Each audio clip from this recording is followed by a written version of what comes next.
True media ज्योतिष विज्ञान के सभी दर्शकों को हर हर महादेव। आज हम आपसे एक बात गहरी राज बताने जा रहे हैं कि भारत सरकार के पास बहुत ज़मीन है। सबसे ज़्यादा ज़मीन अगर है तो भारत सरकार के पास। भारत सरकार के पास के बाद सबसे ज़्यादा ज़मीन किसके पास है? तो आप सोचेंगे रेलवे के पास है, क्योंकि रेलवे का इतना बड़ा जाल बिछा हुआ है, तो सबसे ज़्यादा ज़मीन रेलवे के पास है। रेलवे के पास सबसे ज़्यादा ज़मीन नहीं है, सबसे ज़्यादा ज़मीन है कॉन्वेंट स्कूलों के पास। अब यह कॉन्वेंट स्कूल क्या हैं? कॉन्वेंट स्कूलों के बारे में जानने के लिए तो हमें तो इंग्लैंड में ही जाना पड़ेगा, क्योंकि उन्हीं की शिक्षा है और उन्हीं के कॉन्वेंट स्कूल हैं।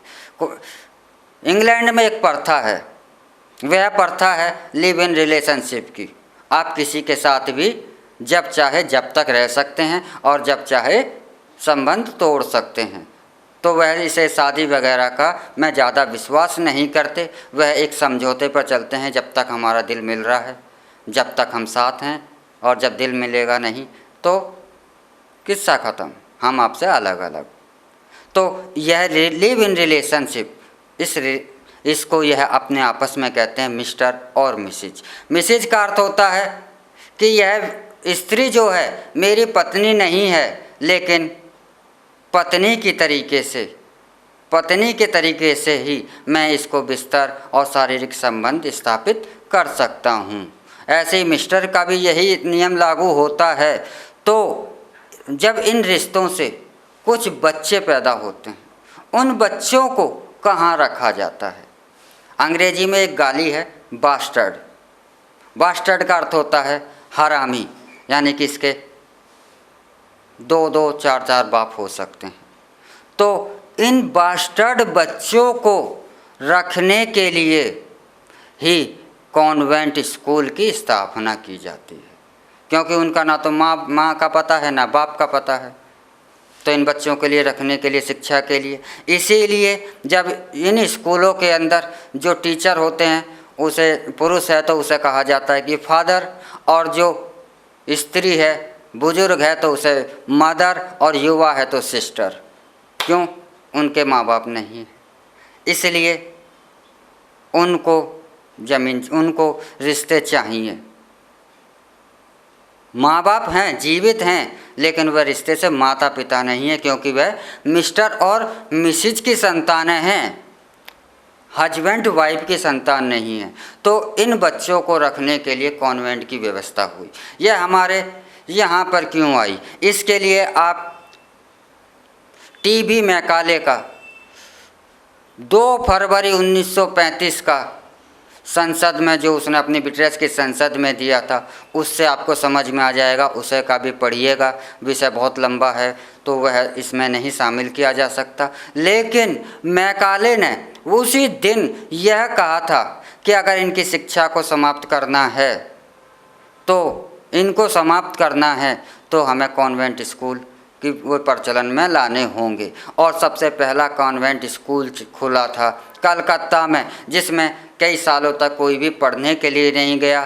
तब मैकाले ने एक कानून और बनवाया कि जो इंग्लैंड के जो सरकारी दफ्तरों में जो कर्मचारी हैं, इनको अपने बच्चे इन स्कूलों में भेजने पड़ेंगे। इनमें क्या पढ़ाया जाता है? ईसाईयत पढ़ाई जाती है। आपको आपके धर्म को, आपकी संस्कृति को नष्ट करने के लिए पढ़ाया जाता है।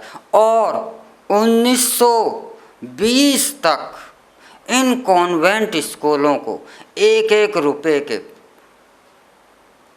लीज के नाम पर बहुत ज़मीन आवंटित की गई। इतनी ज़मीन आवंटित की गई कि बेहतात में बहुत ज़्यादा संख्या में जितनी भी ये कर सकते थे वह ज़मीन इन कॉन्वेंट स्कूलों में स्थापित की गई।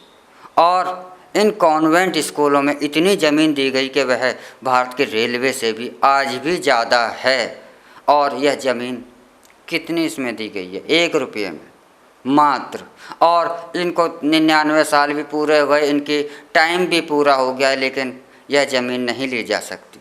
क्यों नहीं ली जा सकती? क्योंकि हमारे सनातन, हमारे हिंदुस्तान में आप मस्जिद को तोड़ सकते हैं, आप मस्जिद को तोड़ सकते हैं, आप मंदिर को तोड़ सकते हैं, ज़रा उन पर आप स्पर्श करके भी दिखा दीजिए तो आपको पता लग जाएगा। ज़रा एक चर्च पर स्पर्श करके दिखा दीजिए। और जो अंग्रेज़ों के द्वारा से संचालित कॉन्वेंट स्कूल हैं, इन प्रॉपर्टी पर आप स्पर्श करके दिखा दीजिए, आपको आपकी वास्तविक स्थिति क्या है, जो कि आप चिल्लाते हैं कि हम आज़ाद हैं, वह स्थिति का ज्ञान हकीकत में हो जाएगा कि आप कैसे आज़ाद हैं। तो यह एक गहरा राज है कि हाँ कितनी ज़मीन है, लेकिन यह कितनी तगड़ी लूट कर रहे हैं। इनका इन कॉन्वेंट स्कूलों का एक मकसद है, क्योंकि यह शिक्षा पद्धति अंग्रेज़ों की है जो बदली नहीं जा सकती, बदली नहीं गई। 72 साल आज़ादी के कह रहे हैं तो 72 साल में ही कौन सी बदली गई है। तो इसका एक मकसद है कि हिंदुस्तानियों को शिक्षा प्राप्त हो ना हो, इनको हमारे संस्कार, हमारी जो संस्कृति है इंग्लैंड की पाश्चात्य संस्कृति है, वह अवश्य प्राप्त होनी चाहिए। तो जब हम बच्चों को कॉन्वेंट स्कूल में पढ़ाने भेज रहे हैं तो मैं शिक्षा प्राप्त करने नहीं भेज रहे, उनको ईसाई बनाने के लिए, ईसाई कल्चर में अपने बच्चों को ढालने के लिए भेजते हैं। यह है कॉन्वेंट स्कूल। इसी के साथ हम आपसे इजाज़त लेते हैं। अगले एपिसोड में फिर मिलेंगे एक नए विषय के साथ, एक नई जानकारी के साथ। और यह हमारे द्वारा दी गई जानकारी आपको कैसी लगी, यह कमेंट बॉक्स में जाकर अवश्य ही कहें। हर हर महादेव।